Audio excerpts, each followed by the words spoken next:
चढ़ी आसीबे दुई भाई सत हेबो मालिका जाई फूल मालिका। हरे ओ बोलिए महापुरुष अच्युतानंद जी की अनंत कोटि ब्रह्मांड नायक महाप्रभु श्री जगतरनाथ जगन्नाथ श्री चरणारविंद तले अनंत कोटि दंडवत करी आपण मानक सिद्धार्थ भक्तिर जाई फूल मालिका को स्वागत करुछु। भक्त बंधु आमे माने आलोचना करुथिले तालपत्र पोथी 600 वर्ष तले अच्युत महापुरुष आगत भविष्य को लक्ष्य करी जो सब कथा गुड़िक लिखि जाइछंती से कथा गुड़िक गोटे पर गोटे सत्य हो जाए। आज महापुरुष अच्युत आनंद कहते बाबूरे कली जुगरे कलिहत मनुष्य माने कौन से शास्त्र कथा को मानिबे ना आउ से माने मनु मन भारी ज्ञानी देखेबे एक कथा आमे कहूनु। महापुरुष कहते जाई फूल मालिका रे सुंदर पदरे अच्युतानंद महापुरुष शिष्य रामदास कहते कली जुगरे मनुष्य मने मने ज्ञानी हबो किंतु शास्त्र सिद्धांत को मानिब ना।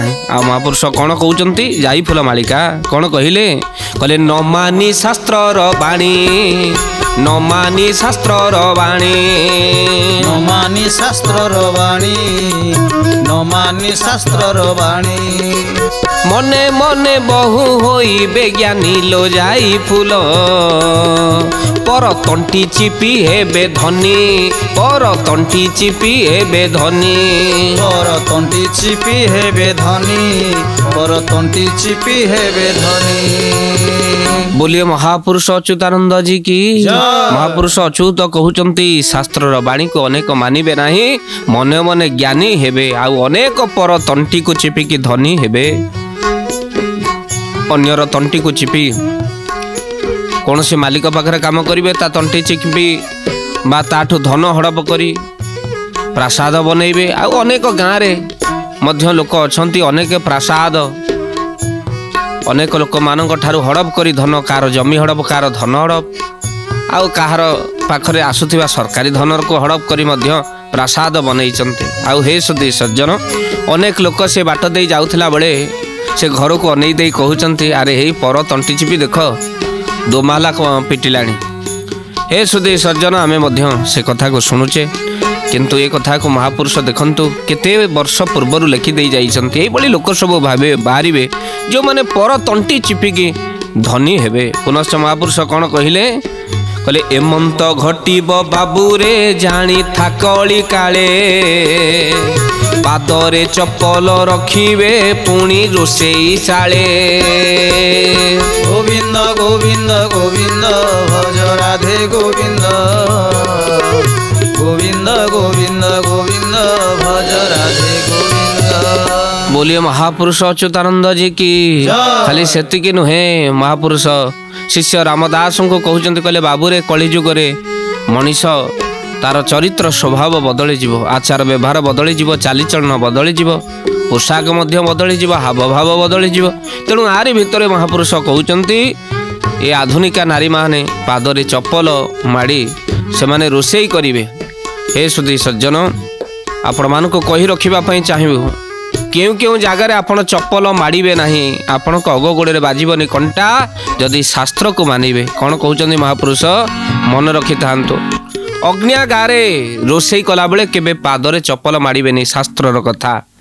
ए सुधी सज्जन एबे रोषेई शाल रे किचेन सुज व्यवहार करागलानी रोषेई रे पादरे चप्पल माड़ी रोषेई कले खाद्यटी अशुद्ध हो जाए पादरे चप्पल रखिबेनी रोषेई कला बेले। अग्निया गारे गवा गोष्ठी गोमाता सेवा कला बेले बा गोमाता भोजन देला बेले आपण पादरे चप्पल माड़े ना कहीं गोमाता देहरे सर्वदेवता स्थित गोसेवा कले देवे हुअंती तृप्त। जो माने गोमातार मस्तक को काउंसी दियंती सेमानंकर सूर्य पूजा सरी जाए गोमाता बेक को जो माने आउंसी दियंती सेमानंकर शिव पूजा सरी जाए आ गोमाता को जो माने भोजन दियंती सेमानंकर विष्णु पूजा सरी जाए। ए सुधी सज्जन हाई ब्लड प्रेशर देसी गाई को अध घंटे आप आउंसतु देखिए अध घंटे दिन को आउंसतु आपनकर ब्लड प्रेशर कमी जीव। ए सुधी सज्जन से गोमाता देहरे सर्वदेवता थिबा हेतु आपण माने गोमाता को भोजन देला बेले भाविबे प्रभु ग्रहण करुचंती माँ मोर खाऊची ତେଣୁ ସେଇଥିପାଇଁ ଆପଣ ପାଦରେ ଚପଲ ବ୍ୟବହାର କରିବେନି। ଅଗ୍ନିଆଗାରେ ଗବା ଗୋଷ୍ଠୀ ଦେବ ବ୍ରାହ୍ମଣେ ସନ୍ନିଧୌ, ଦେବତାଙ୍କ ସମ୍ମୁଖରେ ପାଦରେ କେବେ ଚପଲ ରଖିବେ ନାହିଁ। କାହିଁକି ନା ଦେବତାଙ୍କ ସମ୍ମୁଖରେ ପାଦରେ ଚପଲ ରଖିଲେ ଏହା ଅପରାଧ ହୋଇଥାଏ। ଆଉ ଆମେ ତ ମନ୍ଦିର ଯାଉଛୁ, ସିଂହକୁ ଚପଲ ଜଗେଇ ଦେଇ ଯାଉଛୁ, ଏମିତି ସମୟ ଆସିଗଲାଣି। ଆଉ ଏ ସୁଧୀ ସଜ୍ଜନ ଦେଖନ୍ତୁ, ସେ ଘଟଣା ମଧ୍ୟ ଘଟି ଚାଲିଛି। ତେଣୁ ଜମା ମନ୍ଦିର ସମ୍ମୁଖରେ, ଦିଅଙ୍କ ସମ୍ମୁଖରେ ବିଲକୁଲ ଚପଲ ରଖିବେ ନାହିଁ। ଦେବ ବ୍ରାହ୍ମଣେ ସନ୍ନିଧୌ, ବ୍ରାହ୍ମଣଙ୍କ ଠାରୁ ଜ୍ଞାନ ପ୍ରାପ୍ତି କଲାବେଳେ ପାଦରେ ଚପଲ ମାଡ଼ିବେ ନାହିଁ। ଆହାରେ ଭୋଜନ ସମୟରେ କେବେ ହେଲେ ପାଦରେ ଚପଲ ମାଡ଼ନ୍ତୁ ନାହିଁ। ଏବେ ତ ଖାଦ୍ୟର ଖାଇବାର ତରିକା ବଦଳି ଗଲାଣି। ରୋଷେଇ ହେଉଛି ଚପଲ ମାଡ଼ି, ଆଉ ଭୋଜନ ଯିଏ ଖାଉଛି ବି ଚପଲ ମାଡ଼ି। ଜ୍ଞାନ ନଷ୍ଟ ହୋଇଗଲାଣି ଆମର। ସମୟ ଥିଲା ଆଗେ ଯେଉଁମାନେ ପରସୁଥିଲେ ସେମାନେ ଛିଡ଼ା ହେଉଥିଲେ, ଖାଇଲା ବାଲା ବସିକି ଚକାଆସନରେ ଆନନ୍ଦରେ ଖାଉଥିଲା। ଏବେ ଭୋଜନ ତରିକା ବଦଳି ଗଲାଣି। ଖାଇଲା ବାଲା ତାର ଠିଆ ହେଉଛି, ଆଉ ପରସିଲା ବାଲା ତାର ସେ ଆନନ୍ଦରେ ବଇଛି। ଯିଏ ଆସିବ ଦବ, ଥାଳି ଦେଖେଇବ, ଯିଏ ପ୍ଲେଟ୍ ଦେଖେଇବ। ଏ ସୁଧୀ ସଜ୍ଜନ, ବଫେ ସିଷ୍ଟମେଟିକ୍, ଭାରି ବଡ଼ ଲୋକ ହେଲେ ମାଗି ଖିଆ। ଆଉ ହେ ସୁଧୀ ସଜ୍ଜନ, ଗୋଟିଏ ଜାଗାରେ ମାଗିଲା ବେଳେ ଗୋଟେ ଜାଗାରେ ଆଜ୍ଞା କ୍ଷୀରି ଟିକେ ଦେବି କି, ମିଠା ଟିକେ ଦେବି କି? ହେ ସୁଧୀ ସଜ୍ଜନ, ଆପଣମାନେ ବିଚାର କରିବେ। ଏବେକାର ବଫେ ସିଷ୍ଟମେଟିକ୍ ନୁହେଁ, ବରଂ ମୋ ଜାଣିବାରେ ସେ ବଫାଲୋ ସିଷ୍ଟମେଟିକ୍। ଆଉ ଆପଣମାନେ ମଇଁଷି ହୁଅନ୍ତୁ, ଯେକୌଣସି ପଶୁ ହୁଅନ୍ତୁ, ଆପଣ ତା ଆଗରେ ନଡ଼ା ପକାଇ ଦିଅନ୍ତୁ, ଖାଦ୍ୟ ପକାଇ ଦେବେ। ମଇଁଷି କ'ଣ ଜମା ସେ ଶୋଇକି ଖାଇବ କି? ଠିଆ ହେଇଯିବ ନା। ଯେକୌଣସି ଖାଦ୍ୟ ପକାଇ ଦିଅନ୍ତୁ, ସେ ଠିଆ ହେଇଯିବ ସଙ୍ଗେ ସଙ୍ଗେ। ଠିଆ ଭୋଜନ। ହେ ସୁଧୀ ସଜ୍ଜନ, ସେ ସମୟ କୁଆଡ଼େ ବଦଳି ଗଲାଣି। ଯେଉଁ ସମୟ ଭିତରେ ଆମେ ତରକାରୀ ବାଲ୍ଟିଟାକୁ ଦୂରରୁ ଦେଖିକି ଆଗ ତରକାରୀଟିକ ଖାଇଦେଉ, କାହିଁକିନା ଦ୍ୱିତୀୟ ଥର ବୁଲିଗଲେ ଆଉ ଦେବନି। ହେ ସୁଧୀ ସଜ୍ଜନ, ସେ ସମୟ କୁଆଡ଼େ ପଳେଇଗଲା। ପଙ୍ଗତରେ ଯେଉଁ ଆନନ୍ଦ ଥିଲା, ଆନନ୍ଦ ବଜାରରେ ଜୟକାର ପଡ଼ୁଥିଲା, ଆଉ ମନ୍ତ୍ର ପାଠ ହୋଇ ଭୋଜନ ହେଉଥିଲା, ସେ ଖାଦ୍ୟରେ ଆନନ୍ଦ ଥିଲା। ଏବେ ଆନନ୍ଦ ନାହିଁ, ବିଷାଦରେ ପରିଣତ ହୋଇଗଲାଣି ଭୋଜନ। ପରସ୍ପର ଭିତରେ ରୋଷେଇଆ କଣ୍ଟେଷ୍ଟ ମାର୍କେଟ। ଏତେ ତେଲ ମସଲା ଯୁକ୍ତ ଖାଦ୍ୟ ରୋଷେଇ କରୁଛନ୍ତି ଯେ ଖାଦ୍ୟ ଖାଇଲା ଲୋକ ରୋଗଗ୍ରସ୍ତ ହେବ। ଅଗ୍ନିଆଗାରେ ଗବା ଗୋଷ୍ଠୀ ଦେବ ବ୍ରାହ୍ମଣେ ସନ୍ନିଧୌ, ଆହାରେ ଭୋଜନ ସମୟରେ ପାଦରେ ଚପଲ ରଖନ୍ତୁ। ଆଉ ଗୋଟେ ଗୋଟେ ଲୋକ ପାଦରେ ତ ଚପଲ ରଖିବେନି, ଯାଇଥିବେ ପଙ୍ଗତରେ ବସିବା ପାଇଁ, କାଳେ କିଏ ଚପଲ ନେଇଯିବ, ତାକୁ ପଛ ତଳେ ବସିକି ଚପଲ ଉପରେ ବସିକି ଖାଇବେ। ହେ ସୁଧୀ ସଜ୍ଜନ, ଅତି ଚତୁର ସେ ଲୋକ ଗୁଡ଼ିକ। ଚପଲ ପକେଇଦେବେ ଦିଟା, ତା ଉପରେ ବସିକି ଭୋଜନ ଗଲା ଚଲେଇଥିବେ। ବିଲକୁଲ କରନ୍ତୁ ନାହିଁ। ଆହାରେ ଜପ କାଳେଶ୍ଚ, ଯେତେବେଳେ ପ୍ରଭୁଙ୍କ ନାମ ଜପ କରୁଛନ୍ତି, ଜପ କାଳରେ ପାଦରୁ ଚପଲଟାକୁ ବାହାର କରିଦିଅନ୍ତୁ। ଜପ କାଳେଶ୍ଚ ପାଦୁକାନ ବିସର୍ଜନ। ହେ ସୁଧୀ ସଜ୍ଜନ, ପାଦରୁ ଚପଲ ଓହ୍ଲେଇ ଦିଅନ୍ତୁ, ଆପଣଙ୍କର ମଙ୍ଗଳ ହିଁ ମଙ୍ଗଳ ହେବ। ହେ ସୁଧୀ ସଜ୍ଜନ, ମହାପୁରୁଷ କହିଲେ କିନ୍ତୁ କଳିଯୁଗରେ ମନୁଷ୍ୟ ତ ମାନିବନି, ଶାସ୍ତ୍ର ତ ଫିଙ୍ଗିଦେବ, ଆଉ ଶାସ୍ତ୍ର କଥା କ'ଣ ଶୁଣିବ? ତେଣୁ ଏମନ୍ତ ଘଟିବ ବାବୁରେ, ଜାଣିଥା କଳି କାଳେ, ପାଦରେ ଚପଲ ରଖିବେ, ପୁଣି ରୋଷେଇ ଶାଳରେ ପାଦରେ ଚପଲ ରଖିବେ। ଆଉ ମହାପୁରୁଷ କ'ଣ କହୁଛନ୍ତି ଆଗତ ଭବିଷ୍ୟତର କଥା କହିଲେ। ମହାପୁରୁଷ କ'ଣ କହିଲେ? କହିଲେ ନାରୀ ଉଗ୍ର ମୂର୍ତ୍ତି ହୋଇବ, ପୁରୁଷ ଯେ ଅଧୀନ, ରଖିବେ ଆୟତ କରି ସେ ପୁଣି ଯେ ସ୍ତ୍ରୀ ମାନ। ଗୋବିନ୍ଦ ଗୋବିନ୍ଦ ଗୋବିନ୍ଦ ଭଜ ରାଧେ ଗୋବିନ୍ଦ, ଗୋବିନ୍ଦ ଗୋବିନ୍ଦ ଗୋବିନ୍ଦ ଭଜ ରାଧେ ଗୋବିନ୍ଦ। बोलिए महापुरुष अच्युतानंद जी की। महापुरुष अच्युत कहले नारी उग्रमूर्ति हो पुरुष को निजर अधीन रे रखिब। समस्त पुरुष जाति सिंह, पुरुष सिंह बोली कह जाए, किंतु जेतोले विवाह करिब सिंह उपरे तो दुर्गा बसीजी आ सिंह बिचरा बाहन हो। हे सुधी सज्जन कह जाए संसार भितर अविवाहित परिवर्तन आणला बेले विवाहित खाली बुली बुली परिबा आनिबो। महापुरुष कहउचंती स्त्री माने स्वामी को अधीनस्थ करिवे। महापुरुष कहउचंती कलिजुग रे नारी उग्रमूर्ति होइबे आ पुरुष को अधीनस्थ करी रखिबा। आ पुनश्च महापुरुष कोन कहिले कले दाम्पत्य जीवन कलह परिपूर्ण होइबो। स्वामी गृहर आगरे स्त्री धारणा देवो। गोविंद गोविंद गोविंद भज राधे गोविंद, गोविंद गोविंद गोविंद भज राधे गोविंद। बोलिए महापुरुष अच्युतानंद जी की। महापुरुष कहउचंती दाम्पत्य जीवन कलह परिपूर्ण होइजिव। आउ कौन हम ना स्वामीर गृह आगरे स्त्री माने धारणा देवे। ये भाव में आम न्यूज एवं फोन लाइन रे आउ टीवी रे राति पाहिले देखुछु कोर्ट ऑर्डर को स्त्री अपेक्षा करुछि। देखंतु या को 600 वर्ष तले महापुरुष लिखिथिले स्त्री आज धारणा रे बसुची। आउ अनेक स्वेच्छासेवी दल सेवारे लागिचंती कि स्त्रीटा कि भली भाव ता स्वामी सहित किछि नहले नाही विवाह रे आनंद रे रहू। विवाह परे ए सुधी सज्जन स्वामी स्त्री भितर वृथा कलह लगी रहिबो। छोट छोट कथारे भूल बुझा मणारे स्त्री स्वामी को छाड़ी पळेइबो। छोटिया छोटिया छुआ आखिरो लुह गड़ौथिबे। आउ अनेक घरर लोक मध्ये नाती नातुणी को न पाई बुढ़ी माँ आउ बुढ़ा बापा कांदुथिबो। से स्नेह को मन पकई किंतु बहु नाती नातुणी को नहीं पळेइ जाइथिबो स्वामी सहित झगड़ा करी। दाम्पत्य जीवन गोटे चपल भली। आउ आपण जानिचंती चप्पल रे दुई पट थाए। गोटे पट जदि हजि जाए आउ गोटे पट मूल्यहीन हो जाए। जेते सुंदर हो जेते नुआ हो जदि गोटे पट हजि गला आउ पटर किछि मूल्य अछि। तेणु स्वामी स्त्री होउची आपण मानकर गोटे चप्पल भली। जनक बिना जनकर माने ही किछि नाही। तेणु सेति पई दाम्पत्य जीवन कलह रे परिपूर्ण न हेउ आनंद रे आपण जीवन बितांतु। यही कथा में प्रभु को प्रार्थना करिबा ए कार्यक्रम माध्यम रे भक्त बंधु कहीं ना ये घटना घटवा। आउ कौन हम महापुरुष कहउचंती कौन हम कहले प्रतारणा बहु करिबे सर्ववृथा छलना निज लोक पर होइबे करी नाना बाहाना। गोविंद गोविंद गोविंद भज राधे गोविंद गोविंद गोविंद गोविंद भज राधे गोविंद। बोलिए महापुरुष अच्युतानंद जी की। बोले प्रतारणा बहु करिबे सर्ववृथा छलना। जी जहा आज संसार भितरे भल पाइबा प्रदान करुछि जने जनक ता भितर किछि छलना लुचिकी रहुछि। परिशेष रे ता जना पड़ु जेतले आखि सामना को आसुछि सेतबेले नेड़ी गुड़ पौणी के भई जाउछि। तेणु बुद्धि विचारी काम कले प्रमाद न थाइटी हले कहा कथारे भासी जाओ ना। आउ ये 6 मास वर्षकर प्रेम भितरे बापा माँ 20 वर्ष 25 वर्ष प्रेम को भूली जाओ ना। ताको अंधार भितरे छाड़ी दियो ना। आउ हे सुधी सज्जन निज लोक पर होइबे। आउ संसार भितर आमे केते ठीक करूचे आउ केते भूल करूचे दुई जन केवल जानती। आउ से दुईटी जिनस किए हे सुधी सज्जन केवल दुई जन आम भितरे जने रही जानुछि ता हेउछि अंतरात्मा आउ जने परमात्मा। जीवन भूल ठीक को दुई जन जानती गोटे अंतरात्मा आउ गोटे परमात्मा। आमे केते जीवन रे भूल करूछु आउ केते जीवन रे ठीक करूछु आम अंतरात्मा कहिबो आम विवेक कहिबो ए मनीष तू केते भूल करूछु आउ केते ठीक करूछु आउ जने जानती से होचंती परमात्मा।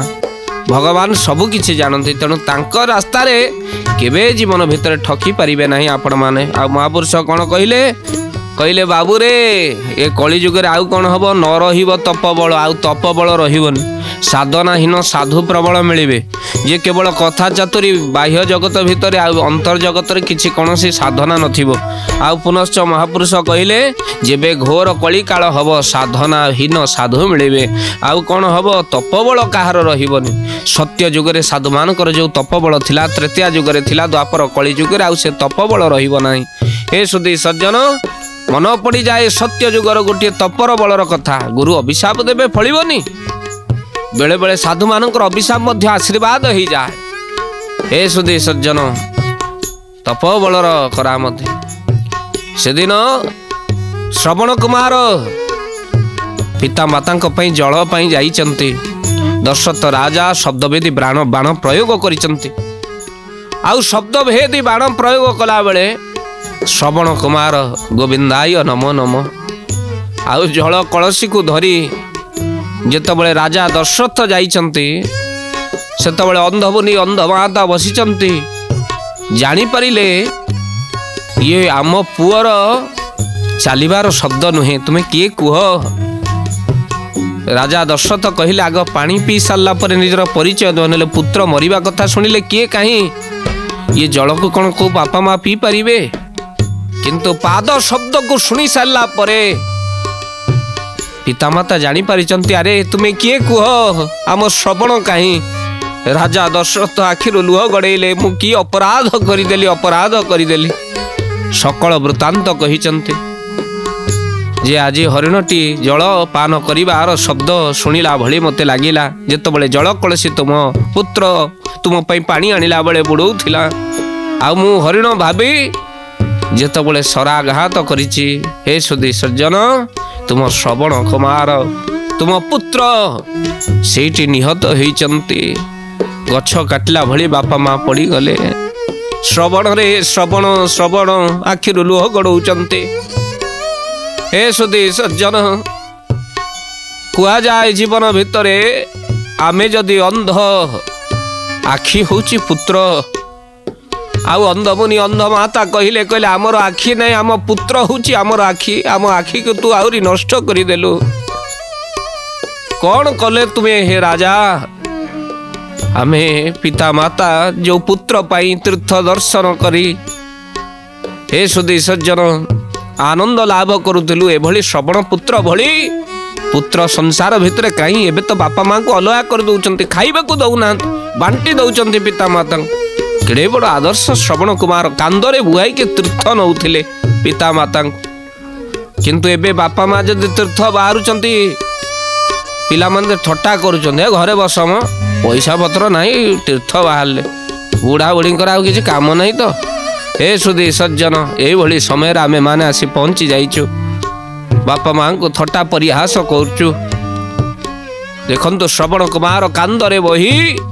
तीर्थ करुथिले आपण मानक मन रे प्रश्न थिबो जदि अंध मुनि अंध माता अंध थिले से तीर्थ रे कोन दर्शन करुथिले हे सुधी सज्जन ब्रह्मा आशीर्वाद देइथिले कहले तुमर तीर्थ रे आखि खोली जीवो ये कथा को श्रवण जानी थिले जे तीर्थ को गले मो पितामाता देखी पारिबे तेणु सेठी पाई श्रवण कुमार तीर्थ को बुआई कि नौथिले मो बापा माँ तीर्थ दर्शन करन दृष्टिहीन दृष्टि शक्ति फेरी पाउथिले तीर्थ रे दुई जन जाक आज पड़ी जाइचंती गछ काटिला भली आ अभिशाप देइचंती राजा दशरथ को आमे जेमती पुत्र विकल रे आज निजर प्राण छाड़ुचु दिने समय आसीबो तुम्हें तुम पुत्र विकल रे तुम्हें भी सेमती तुम प्राण विसर्जन करिवो राजा दशरथ आनंद रे नाचिले कहीं राजा दशरथंकर कौन सी पुत्र संतान नथिला अपुत्रिक थिले राजा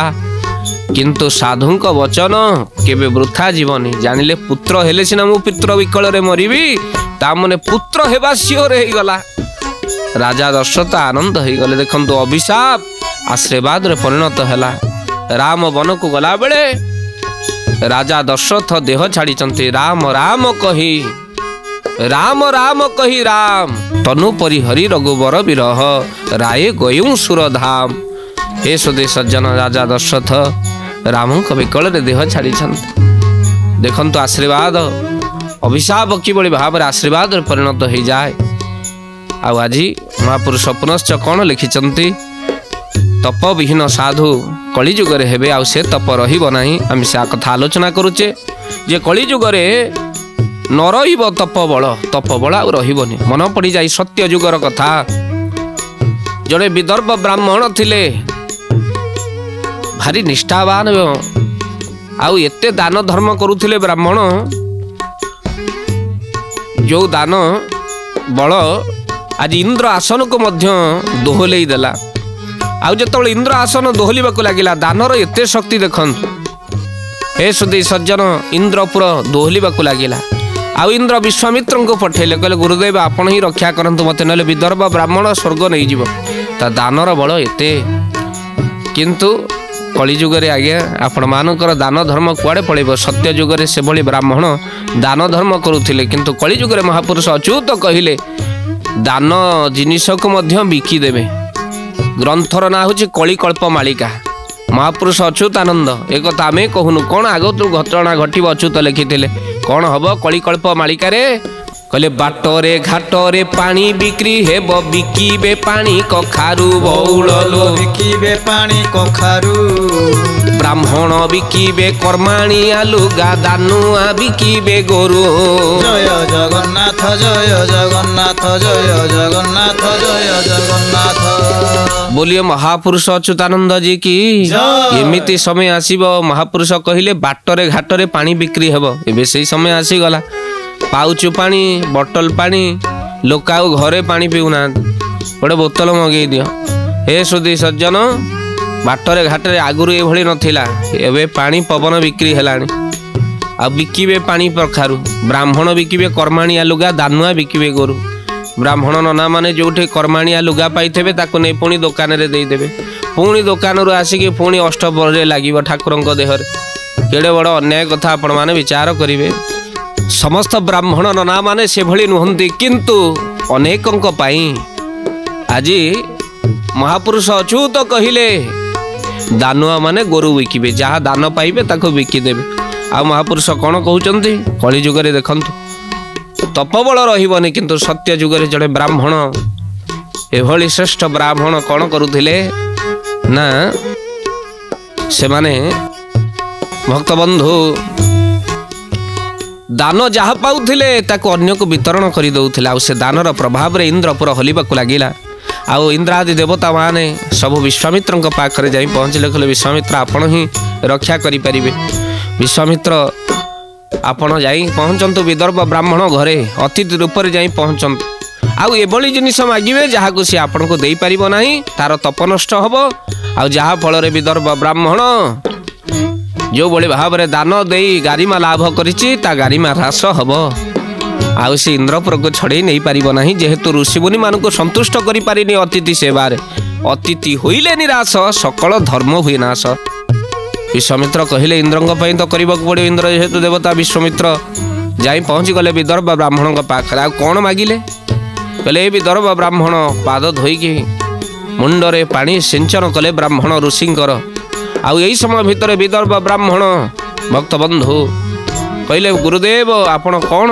चाहूचंती विदर्भ ब्राह्मण कथारे विश्वामित्र कहिले मु टिके मृगमांस भोजन चाहूची विदर्भ ब्राह्मण जंगल को चली गले कहले आपण को संतुष्ट करिबु आउ जंगल रे इंद्र वेश बदलई थांते आउ एठी नरमांस देई देले कौन जानते विदर्भ ब्राह्मण सुंदर भाव रे आसी रोषेई कला बेले विश्वामित्र जानी पारिले अभिशाप देले जेहेतु मते नरमांस तुमे भोजन करबा को देइछ मु अभिशाप दउची तुमे नरभक्षी पशु हेई जाओ आउ आज ये कथा को अभिशाप पाई धार धार कांदिबा को लागिले विदर्भ ब्राह्मण कहले प्रभु क्षमा करि दो ये कथा मु किछि भी जानिनी विश्वामित्र देखिले ध्यान बल रे कहले ये सब नाट इंद्रर आ गोटे निरीह विदर्भ ब्राह्मण को अभिशाप देदेली आ मु तुमको आशीर्वाद दउची हे ब्राह्मण जेहेतु तुम तपबल निष्ठा अतिथि सेवा तार फलस्वरूप तुम्हें श्रृगाल जन्म पाइब जगत तुमको नना बोली डाकिब जेहेतु तुम्हें ब्राह्मण आज पर्यंत डाकती बिलुआ नना बोली समस्ते कहती आउ मनीष जन्म होला परे पुणी मरे आ मला परे पुणी जन्म पाए किंतु बिलुआ मृत्यु पर आउ जन्म निना बोली शास्त्र कहते आउ हे सुधी सज्जन देखंतु आउ एठी इंद्र को मध्य विश्वामित्र अभिशाप देइचन तुमे जाओ गौतम ठारू श्राप पाइब आउ एभली भाव रे मध्य आज पर्यंत बिलुआ नना रे बिलुआ नना घर पोड़ीगला पछ कुहना आमे समस्ते कहू बिलुआ नना घर पोड़ीगला पछ कुहना जीवन भितर तू कौन भूल करिचु तो कर्म को पछ कुहना भक्त बंधु आज तो समय हो जाइए आपण मानक पाखर विदाय नेबा दुई बार नाम संकीर्तन करबा पानी को विराम दबा आउ आगामी अध्याय रे आपण मानक आगरे कलिरागत भविष्य महापुरुष कौन लिखिछन से कथा को आलोचना करिबा समस्त कीर्तन करिबा जय राधे राधे राधे जय अच्युत अनंत हरि जय राधे राधे राधे जय अच्युत अनंत हरि से नाम भजी मजी भव संसार होई बापारी सेहि नाम भजी मजी भव संसार होई बापारी सेहि नाम भजी मजी भव संसार होई बापारी बोलिए महापुरुष अच्युतानंद जी की